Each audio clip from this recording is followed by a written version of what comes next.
Hi, everybody. Welcome to another Industry Explorers episode. And today we're kind of going in between the entertainment and film industry because we're talking about how to become a stunt performer. And here I have Stephen, who is a professional stunt performer. And Stephen, would you like to tell us about your background? Sure. I'm a lifelong martial artist, and that's kind of was my into the stunt business. But I've always had a lifelong interest in filmmaking. So my path, like a lot of stunt performers, was very windy. We all kind of end up in this profession in different ways. But I've owned a martial arts studio in Manhattan for 20 years, and that was a big part of how I got into the stunt business, mainly as a fight guy. hmm Do you do a lot in film or television or some other medium? Mainly TV. I guess you could call me. I work in the New York local mostly, but not always. But generally East Coast, Northeast. I've worked in New England, New York. I have worked in California a bit and other places, but primarily New York TV is what I do. Although I've done a few movies too when they're in New York. So when you say, you work in that area, are you SAG? Yes. So SAG-AFTRA? right. So for people who are not in the know, to be the only way to really make a living or survive as a working stunt performer is to be in SAG-AFTRA. And then, like most unions, there are locals, right? So I'm the New York local, and you can work in other locals if there's a need for it. But obviously, you try to hire local if you can. So usually, I'm working in New York television. We have a ton of television going on in New York, so that's where I've worked mostly. That's fantastic. And you say something that a lot of my guests say is it's been a windy road before I get to where I am right now. And Hmm. that is something that our channel loves to explore because Sure. becoming, what you want to be, getting into a career that you enjoy is almost never a straight line. No. I certainly love what I do, and the way that I got to where I am is not what I expected. It's not what I envisioned for myself when I was in high school, but I couldn't be happier. If you guys enjoy what we're talking about today, head over to patreon.com/industry explorers because I've got bonus content for you. And after this, we are going to be talking about some more of our bonus stuff. And just so you guys know, bonus content is answering questions like, how do you get started? How do you get your foot in the door? What does career advancement look like? Where can I find people like you? And that is like Whoa, that is the kind of stuff that we all want to know. So head over to the Patreon and become one of my patrons. All right, let's talk about the industry. What are some of the responsibilities of the role of stunt performer? So the role of the stunt performer can vary. There are different categories, right? But generally speaking, you are hired by the stunt coordinator, right? So the stunt coordinator is the department head for the stunt department, and they will submit to casting, or if they have the ability to choose directly who's going to be performing for them. And so what that means, it could mean anything from being a stunt double for a particular actor. It could be what's called an ND stunt, which is nondescript. That's sort of like your thugs and your bad guys, or your FBI agents, or just you're not a main character, but you're sort of getting shot or getting punched or getting blown up or something like that.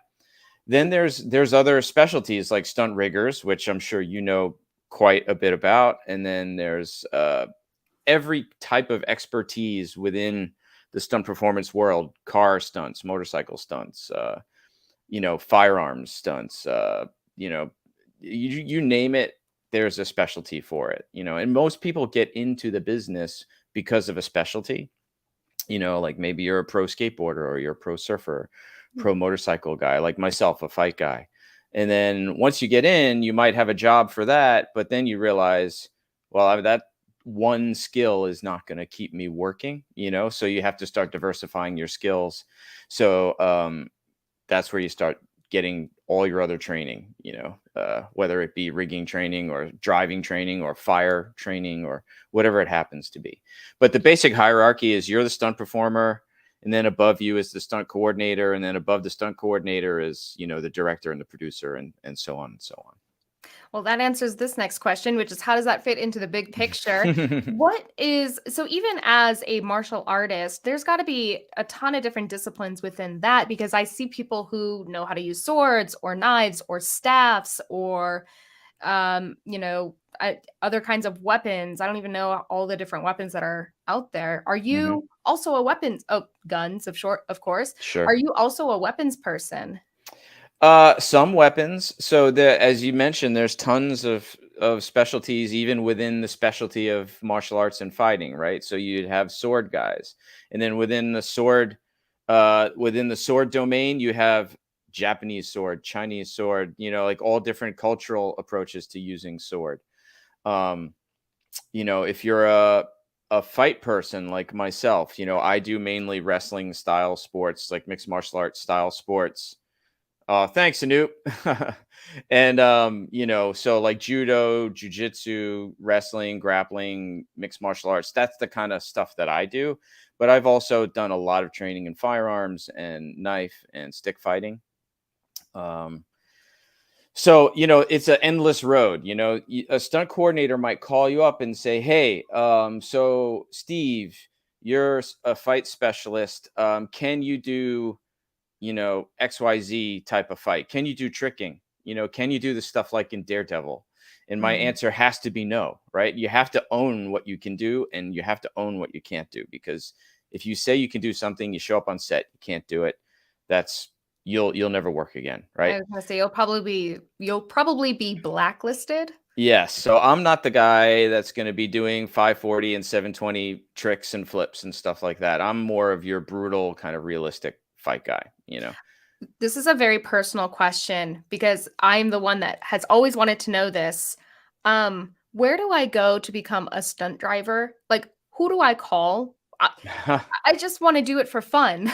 I don't even want to well, be in the movies. How do I learn to be a stunt driver? Where do I go well, for that? Well, I am not a stunt driver. I'm competent behind the wheel, but so it's kind of dovetailing from my last I question. can parallel park, so I got that going for me. That's good. And what's funny is, like, a lot of New Yorkers there, I would think there's a shortage of good drivers because so many people in New York City don't have driver's licenses. We use Mhm. public transportation, right? So one of the earliest bits of advice I got when I first started uh, thinking about getting into stunts was really get your driving skills down, Mm. because there's a premium on them in New York area, right? But to your question about where to learn, it's like any other craft. You know, you could take, there's several courses you could take. There's Rick Seaman, who's a legendary driver, teaches a course, like multi layers of courses, level 1, level 2, level 3. Corey Eubanks, who's a legendary stunt coordinator right now, just started a class on how to crash cars, you know. And then there's over here on the East Coast, there's Drivers East. There's all these places where you can go and learn some basic technique. I won't even say skill, because skill takes time, right? Yeah. And like anything else, you can't go to one of these classes and then just put on your resume, I'm a stunt driver, Mm-hmm. because you're not. You know, you might have spent 3 days sliding cars on a racetrack, and you can hit a mark when it's a cone, but can you hit that mark when it's a camera and a And a camera person. operator? Yeah. Yeah. So it takes time and lots of wheel time, just like fighting. Like I got good at fighting because I train every single day, right? Mm-hmm. So I've taken Rick Seaman's driving class multiple times. I've taken Drivers East, and I've done a lot of what they call tune-up hours, which is where you just go to the track and practice, you know. Mm-hmm. But I still don't call myself a stunt driver, because I'm just not good enough. You know, I'm good enough to be dependable behind the wheel. So if a coordinator calls me and says, "Hey, how are you at driving?" I'm like, "Hey, if you need to put your principal actor in a car with a driver you trust, I'm your guy. If you need to do a simple, you know, what they call hot to the mark, which is just come in straight and skid and stop on a mark, I'm good with that. But anything complicated, I'm not your guy. You can't trust Mm-hmm. me not to mess it up for you." You know what I mean? I just don't have the time in. Yeah. So you know, Well, this is like a really crucial thing that I'm picking up on. And it might be something that people don't typically think about when they think of a stunt performer is you have a lot of humility. You are very humble and you own what you can and cannot do, and you're very honest about that. And I think there might be this preconception that stunt performers are arrogant and they're egotistical, and you kind of have to puff out your chest and be like, yeah, I'm a stunt person, you trust me with your life, and I'm your guy, I'm your gal. But that's couldn't be farther from the truth, right? Because their people's lives are on the line depending on, you know, yep. depending on the stunt that you're doing. So yeah, I'm picking up on that, and that's, I just wanted to thank you for demonstrating that on this show. Let's It's move on I'll to, just Can I just add, yeah. because like especially now, and first of all, that is the goal, is to be humble and own what you can and can't do. Unfortunately, like every profession, there are people who, you know, don't do that. And so Yeah. there are tons of stories about people who claim they could do XYZ and then showed up on set and couldn't do it. Hmm. Um, that does happen, you know, and like you said, there are consequences to that. Sometimes it's not so serious, you know, sometimes it can be extremely serious. Hmm. So it all depends on what is the gag, like what is the stunt, you know. But in the end, you do want to own it, you know. And if a coordinator calls you and says, "Can you do XYZ?" and you say no, they're gonna have more respect for you because you didn't waste their time. You know, you didn't put their reputation on the line because you were honest about what you could do. You know, if they Hmm. bring in somebody who can't do something they said they can do, they look bad. I Yeah. may not get hired again, but that could affect their career too. So once you've moved past that point where you've talked to the stunt coordinator, you've been honest about your skill set. Hey, yeah, you are the guy or gal that we need. You know, what does a work project look like? So let's say I'll talk about a recent project without naming it because I can't. But the coordinator called me and, hey, you know, we would like you to double X actor because there's some fight scenes and you guys have a similar look. You know, so basically they're looking for a look and a skill set and everything that kind of matches, you know, for what they need. And usually they'll submit 4 or 5 choices to casting, and casting will pick whoever, you know, they think is best. But you always have backups. So I get the gig, and usually what happens is the coordinator will sometimes tell you very detailed what's going to happen. Sometimes they won't. You know, sometimes, especially with television works extremely fast paced, right? Because you might have heard my cat meowing in the background. She's like, "Let me out of this room." But anyway, so you know, television is very fast paced. So you don't have a lot of rehearsal time, especially if it's a network show where they're filming an episode only weeks before it's going to air, you know? Mhm. So it's even more, that's again, more important that you can do what you can say you can do because there's no rehearsal time.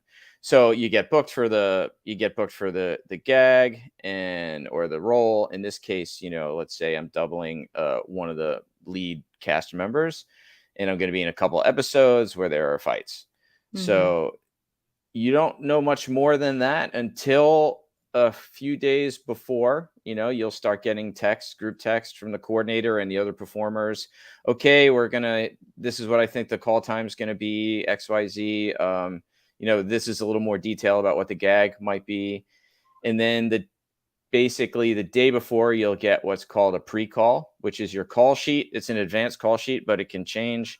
And so for the people who don't work in the industry, the call sheet will list all the cast that are working that day, all the performers that are working that day, the entire crew that's working that day, what time the general call is, and then what time your specific call is. So let's say I have to do makeup that's going to make my face look all bruised. And, there she is. There's the cat. So she's joining us. So, I might have to show up 3 or 4 hours early for makeup to get my face done up or my hair Mhm. or whatever. Then usually you're on set, you do everything, and then you're done, then you're wrapped. And then you go Mhm. home, you sign your timesheet. You always take a picture of your timesheet to make sure you don't get screwed when the paycheck comes because that is a regular thing. Solid advice. Yeah, yeah, always. I find stunt performers tend to do that a lot because we bounce a lot from Mhm. production to production to production. So we're used to not getting paid for XYZ, and the productions will try to slip that under the rug if they Mm. can. Every way they can save money, they can.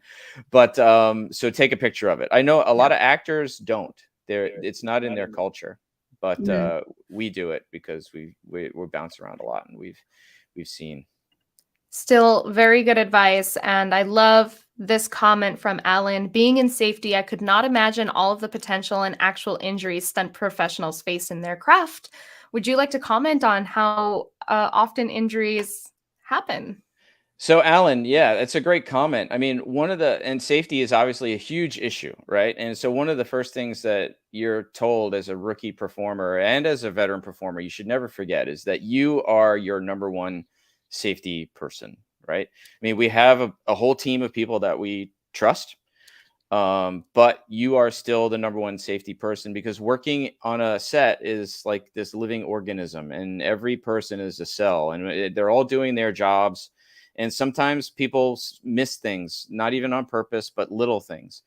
And in my experience, luckily, knock on wood, I haven't been seriously hurt. I've been hurt more in the fight sport world than in the stunt world, but I think it's when the attitude of, oh, this is easy, we've done this a million times, let's just blow through this, that kind of like easy gag is when people can get hurt. I think the big giant gags where it takes a lot of prep and a lot of rehearsal, and those ones, generally everybody's so focused on it being safe that you'll have less accidents. But it's the little things that you do a lot, like, okay, we're just going to fall down this flight of stairs, you know how to do that, Mm. right, Steve? Or you're going to run down this factory floor and get tackled by that 6'8" like SWAT guy, and you're going to go face first into the concrete. It's like the little things like that is where you can get stuff because you feel, it's when you get complacent is where the injuries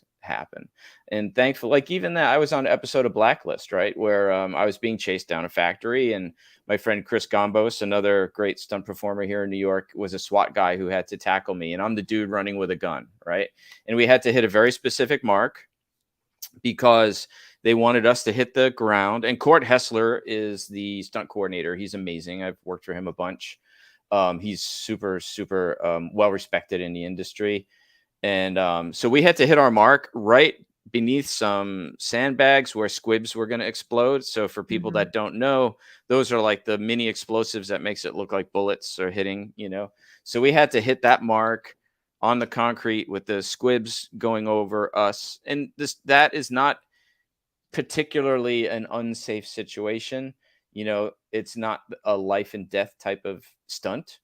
But it is a stunt where you do it wrong. If you fall wrong, you can absolutely dislocate a shoulder, or do things like that. And in this case, I was running with a prop weapon that's a blank firing weapon. There were no blanks in it, but it's an actual weapon. It's not a rubber gun. And so I got tackled. One of the times I got tackled, and you're always trying to protect the props, right? You don't want to slam the props into the concrete. The armorer will be very upset with you. The prop master will be like, "You're destroying our props." So you're trying to protect the prop while you're trying to fall and look like it's not planned. So Mhm. that one of those ones, the gun ricocheted. Like, I tried to protect the gun, and the gun slammed me in the face, right? Mm. So I didn't realize anything was wrong, but we went back to our one, which is our start mark. And then Chris was like, "Oh, you're," because we were wearing masks because this was shot during COVID. There's like some blood stain coming through my mask. And he's like, "Oh, you're bleeding." And I'm like, "Oh, what?" So, whatever, you just kind of blot it and go on with business. You don't want to stop. Mhm. You don't want to stop the show for a little bloody nose. You don't want to be that Mhm. guy like, "Oh, can I have the medic? My nose," just apply pressure and keep doing what you do, you know. But yeah, thing you do you it's the easy gags, I think, where you have more common, like, small Because injuries. complacency. Yeah, yeah. Yeah, that makes sense. I think, a lot of accidents happen when people are close to their homes, a lot of Mhm. vehicular accidents. So, obviously, travel is involved. So, how much time do you spend on yourself doing what you like to do? And what do you enjoy doing? This is my work-life balance question. I've been asked this question before, and it's hard to say because I feel like, this is, like, not to sound cheesy, but I'm, like, doing what I love to do, to make a And that's living. totally It's valid, yeah. Yeah. so I used to my pride before I made a stab at doing martial arts and for my career, and then eventually filmmaking and stunts too. I was an art therapist, and I worked in pediatric oncology, right? So I went to undergrad. I went to school of visual arts for advertising, ironically, but then I ended up going to grad school for art therapy. I ended up working in pediatric oncology, and so I started my martial arts school 2 years before I, quote unquote, retired from being an art therapist. And so in 2005, I quit my day job just to make a stab at doing martial arts for a living, and that dovetailed into filmmaking and stunts and all this other stuff. So I retired already, and I'm in my retirement fund job right now. So Nice. yeah. Love When it. I absolutely can't train or can't do, I mean, there's a lot of things I've done for fun and for hobbies, but usually it's just this stuff. Yeah, But and yeah. martial arts is one of those things where if that's not what you're doing for a living, that's a lot of people's release. A lot of people Mhm. that is their hobby. That is what they like to do in their off time. You just get to do it all the time, and that's Yeah. absolutely fantastic. By the way, I want to play a game. If you're watching this live or you're watching the replay, let's play a little game because Stephen mentioned that he was a stunt double for an actor of the same build and kind of Uh-oh. look. So we're not trying to out you. He signed an NDA. He's not allowed to tell us who he was a stunt double for. But who does he look like? Who do you think he was doubling for? Because personally, my guess would be John Malkovich. I've gotten that before. Okay. Woo. Oh man. I have I, gotten I that, know but that's not it, but like I'm way too short though, yeah. unfortunately. You've got like I feel like you've got the face. If there was a blurred shot, I wouldn't tell the difference. Mhm. Mhm. That's a good Um one. I'm curious I'm to see what thinking of people say. another there's another one that I'm thinking of, and I know his name, all Brad Pitt? but of course not right now. No, not Brad Pitt. Oh my gosh. Who am I? Now I have to look it up. He's in Whiplash. He's in a lot of stuff. I can tell you who I've doubled in the past. I can't tell you. I've doubled Eddie Marson, who, if you watched Ray Donovan, he was the boxer brother. I doubled him on season 6 of Ray Donovan. A lot of makeup involved. A.K. Yep. Simmons is who I was thinking of. Oh, J.K. Simmons. J.K. Simmons. I love that guy. He's amazing. I would love to work with him. Yeah. A Yeah. good friend of mine got to work with a good friend of mine, an actor friend of mine, got to work with him on Patriots Day. Said it was such a great experience working with that man. Woody Harrelson. I'll take it. Michael Rooker. Oh my gosh, I don't know who that is. I'm gonna have to look him up. I have to look it up now. Michael. Yeah, I can see it. I All can see right, it. cool. He's the one that he plays the blue guy in Guardians of the Galaxy. He goes, "I'm Mary Oh, Poppins, y'all." oh yeah, yeah, yeah, yeah. Okay, I can I see can it, see that. That's a good one. especially if I'm blue. James Spader. You know, that I can see, and but his double is a good friend of mine. His name's Matt, and he's really awesome. He doubles him on the Blacklist all the time. Hmm. Matt and his wife are amazing stunt performers, both of them. We also got Jason Statham. Oh, Jason Statham. Statham. Yep. Yeah, I hate That when I guy, do that. he's one of those actors that could have been a solid stunt performer if that's the direction he chose. If he, Yeah.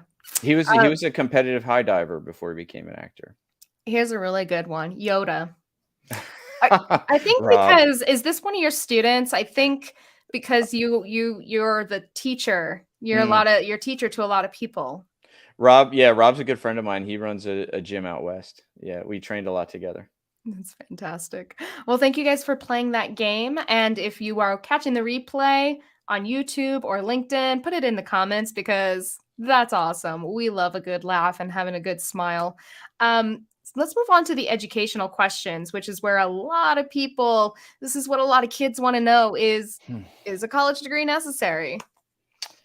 No, not specifically. I mean, like I said, everybody finds their way to this industry differently. It's not like you go to college for stunt performance. So I would say no, not specifically, but maybe you went to college for engineering, maybe you went to college for something else, and that could inform your role in this profession. But specifically, no, it's more of a craft type of world where Hmm. you spend a lot of time. It's a very slow burn, right? Yeah. So I'm very honest with people who ask me about getting into this business. There's a couple of questions I ask them, and the first one is, what do you have? What do you bring to the table that nobody else does? Like, what are you better than 90% of everybody else at? If you don't have something to say, then maybe this isn't for you, Hmm. because you have to be really good enough at something that you can be an expert at it. Then you have to spend the time getting into the union, which can take some people years and years and years. And then once you're in, that doesn't guarantee you work. You have to start networking, building relationships. The coordinators have to start to know who you are. The other performers have to start to know who you are. It's very much reputation oriented and performance oriented, and it takes time. Like we were talking about the car stuff. It's not Hmm. like even professional motorcycle racers or you know can't just jump in and automatically be stunt bike people. I mean, they spend their career learning how not to crash, and then the stunt people spend their career learning how to crash. So Hmm. there's a big learning curve that has to happen. So one of the things I tell people, are you willing to sacrifice lots of money, lots of time, lots of training in lots of different areas, pretty much your entire other life, Hmm. all for something that you may absolutely not succeed in? You have to be all in. You can't do this as a hobby. You can take the stereotype of like the actor that's working, as a waiter until they make it. Like, I think for stunts, it's even harder. Even harder. Yeah, because it's such a small community. Everybody knows everybody. You're only, timestamp on a failure lasts way longer than a success. If you Hmm. go in and do a great job, people are like, "Hey, that's great. You did a great job. See you next time." If you Yeah, go in and you mess up, that's what people that's are it. going to remember. So, Hmm. I mean, listen, I got into the union in 2016, and it's a long road. I started trying to get into Screen Actors Guild in like 2014, and then my first TV job was in 2007. And that's how long it's taken. And it's just very, very, you have to be willing to do that. I've had people ask me, I'd love to do it just to make some extra money, and I just tell them, don't do it. Yeah. You have to be all in. You have to Well, just you gotta sac spend a lot of, it's Yeah. not you're not gonna make a whole lot of extra money. You've gotta spend Nope. a lot of money to take classes, Yep. whether it's martial arts or driving or piloting a helicopter or, you Or know, pi rigging, like, even if or rigging.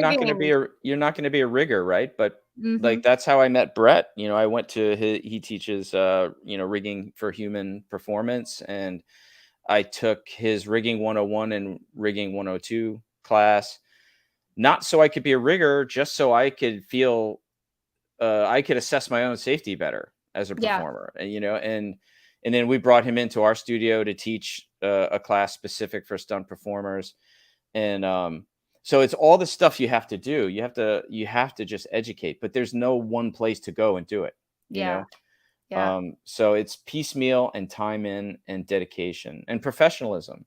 It's like, it's sadly lacking in, I don't want to sound like an old crotchety old man, but it's like when we do workshops, we run workshops for actors and Mhm. rookie stunt performers, like fight workshops, Mhm. and we'll send out a pre-call to 10 emails to 10 people that are confirmed, and then we'll say, okay, top first line of the email is reply to this email that you confirm that you've received this email by replying, and then like 7 out of 10 people, it's like radio silence. And then Mm. we just tell them, listen, if I was a stunt coordinator, this was a job, and this was the pre-call, you just screwed your rep now just went down, you Yeah. know. So number one essential skill: reading, following directions. Oh, that's really great advice. I'd like to invite whoever is still watching. If you have any questions for Stephen, go ahead and put them in the comments, and I'll put them up on screen. Um, but other than that, if there are no questions, do you have any industry insights?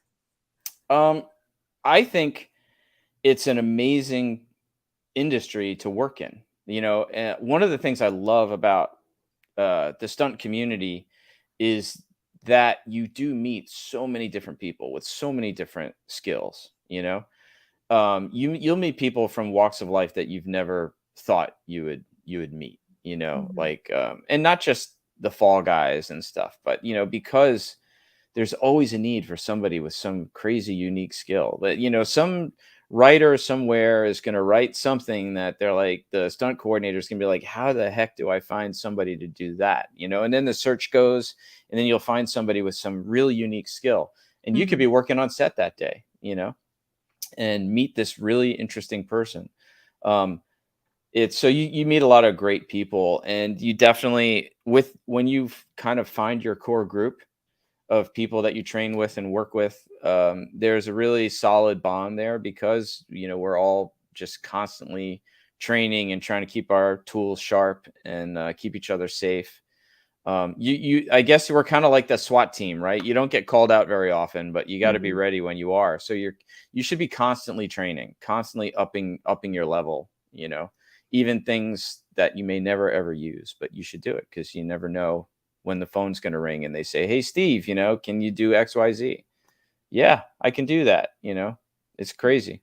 Absolutely solid, solid advice to end this on. If there are no questions coming in from the audience, I just want to take this moment to thank you, Stephen, and Thank say, you. and head over to Patreon because we're going to talk more. Some of our other questions that we talk about on the Patreon live stream is, what's the best way to enter the industry? How do you advance in the industry?